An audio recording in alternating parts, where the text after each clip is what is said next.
You're listening to the We Are Libertarians podcast network. Find all of our shows at wearelibertarians.com.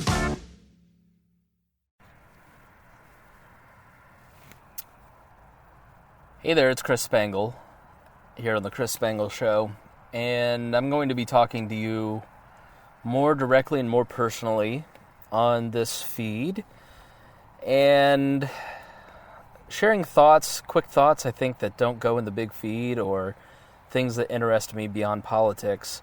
But I just had an extraordinary meeting. I'm sitting in the parking lot, just thinking about it.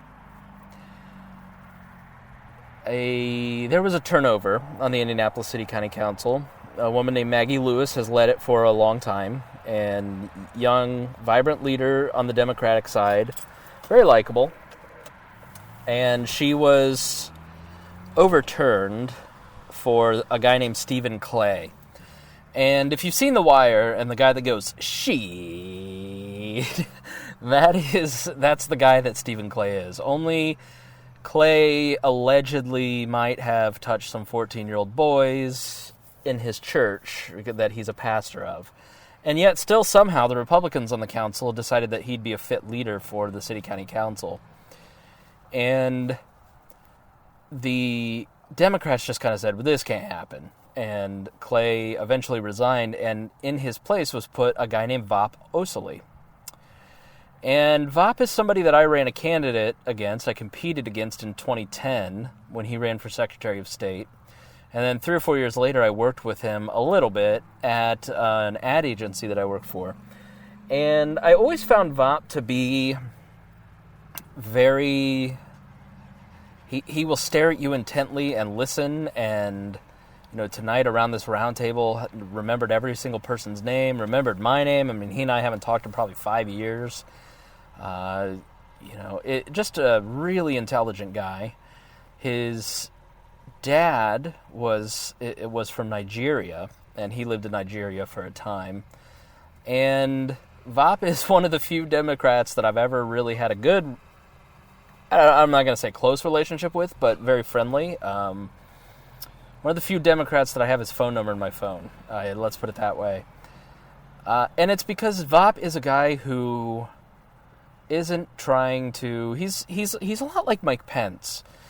And I don't mean to smear Vop in that like that, but Pence is a man with a lot of ambition. But Pence is also a man of decency. And you may look at that and you go, well, how can he think this way about that thing and these people and call him decent? Because he is. He just has ideas that you don't disagree with. It doesn't make him a bad person. Like, Mike Pence does not cheat on his wife. He believes in what he says about his Christian faith. He believes what he says about his ideas. You just hate him more because he actually wants to enact those ideas. But he is a very decent man, and every time that I've met him, he has been decent to me. Now, I've heard stories that he has not been decent to some others, but it didn't happen to me. And likewise, Vop is a guy with ambition, but also a man who takes public service seriously. And he put together this roundtable of millennials here in the city of Indianapolis, which is the 12th largest city, and invited your boy. And I wasn't sure that I was supposed to be invited, A, because I'm a libertarian, we don't get invited to anything, but B, I don't really feel that I qualify as a civic leader. As I sat around and everybody talked about their projects, it's like, I work with this, recidivism reduction program, and I work with this group to work with this charity, and I'm like, oh, I have a podcast. But the truth is that this is a public service because I'm trying to introduce a new strain of thought, not just libertarianism, but also approaching politics from a place of empathy.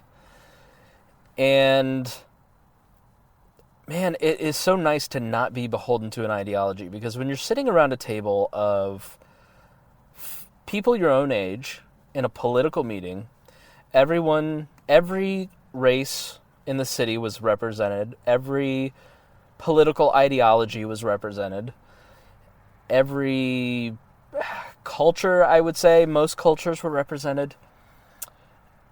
I would say that One person in the room probably voted for Trump. I voted for Gary Johnson, and everybody else was a Clinton voter.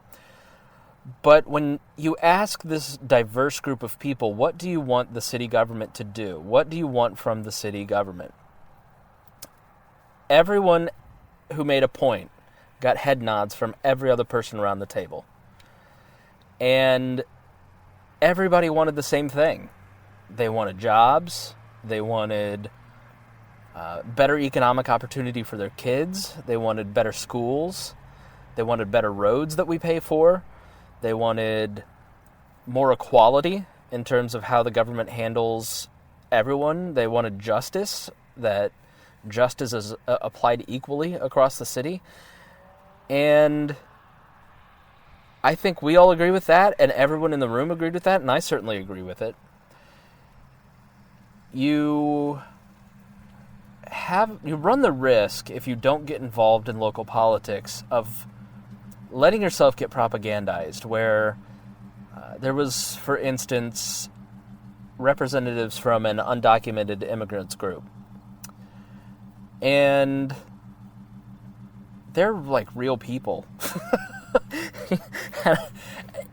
They're flesh and blood and have hopes and dreams and don't want the cops to hassle them, and they're just trying to get to work, and they're here illegally, but they're just trying to make a better life. And you go, oh wow, okay, well, I guess I just think of these people as numbers or pawns in a game or an argument over Facebook, and you just forget that they're real people.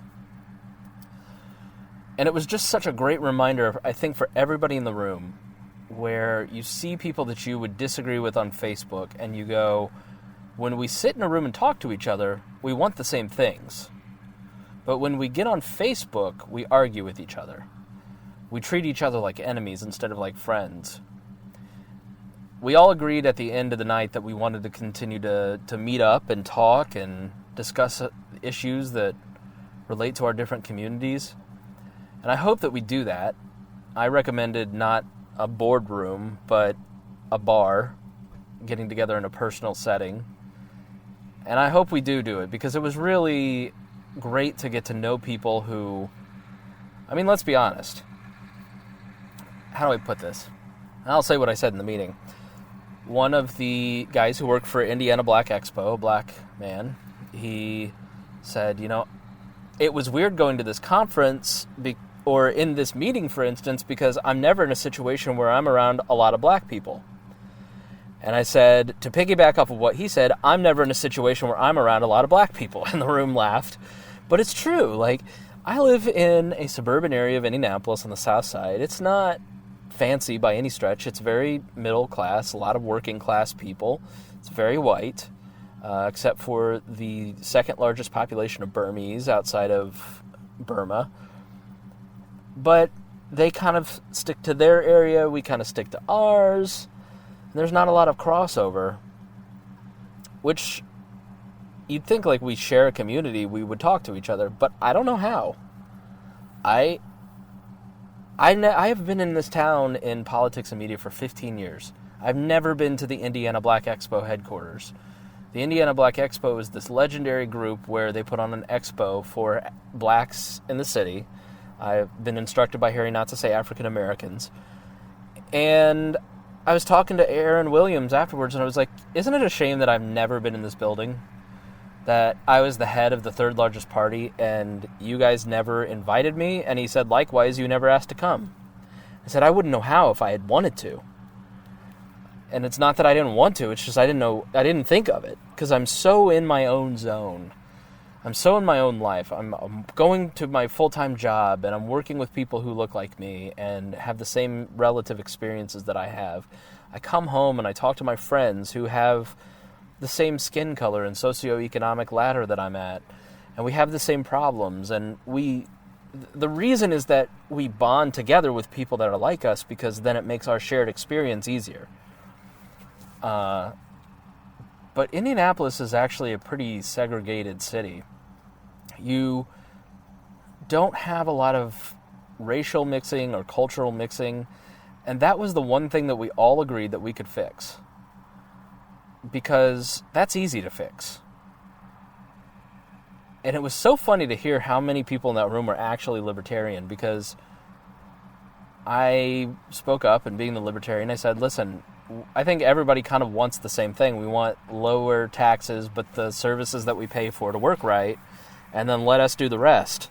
And I got an amen.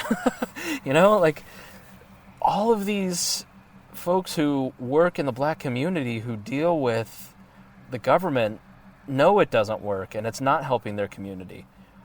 And they want to do private organizations, build these private organizations that actually help people because it's more effective.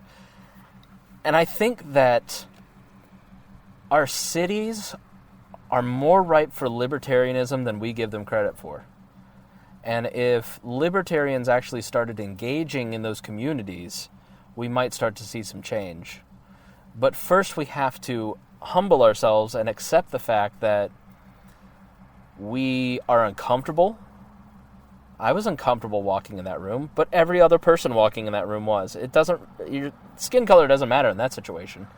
Like, everybody was nervous because you're in a room of strangers. But I mean, I guess I don't want to make it a racial thing because none of them did. I'm doing it more than they were, but I just didn't realize how close so many elements of urban society are towards libertarianism. And it's because we don't talk to them. And when we do, we condescend, or we write them off as Clinton voters or socialists or Bernie voters or whatever. And they are, but that's because they haven't heard a different perspective. So I don't know how you fix it in your city. Like, hopefully you get an invite to like some hoity-toity thing. But if you have organizations that are centered around a certain ideology or a certain ethnic group that you do not have exposure to, why don't you go to an event and try it? And, you know, I think we sometimes go, well, I don't think I'm going to feel comfortable if I go to this thing. I think you will. Because what I have found that when I go to any group, left, right, center, you go to any group around an ideology, I've been to Democratic state parties, I've been to progressive rallies, I've been to conservative Tea Party rallies, I've been to every different type of group you can imagine in this city, and everyone's super nice. And even when they find out that you might disagree on stuff, they're still super nice. And I think that if we're going to keep this a democracy, that's what we have to start changing. We have to start thinking of them as the others. And by them, I mean people that we don't agree with politically. We have to start breaking that down and having those conversations. It was a great lesson for me tonight, to be honest. One that I needed and wanted to share it with you, and I hope that you get something out of it. So I look forward to talking to you more. Please feel free to comment on this in the We Are Libertarians Facebook group or send me a private note. Spangle at wearelibertarians.com or editor at wearelibertarians.com. And I look forward to talking to you next time.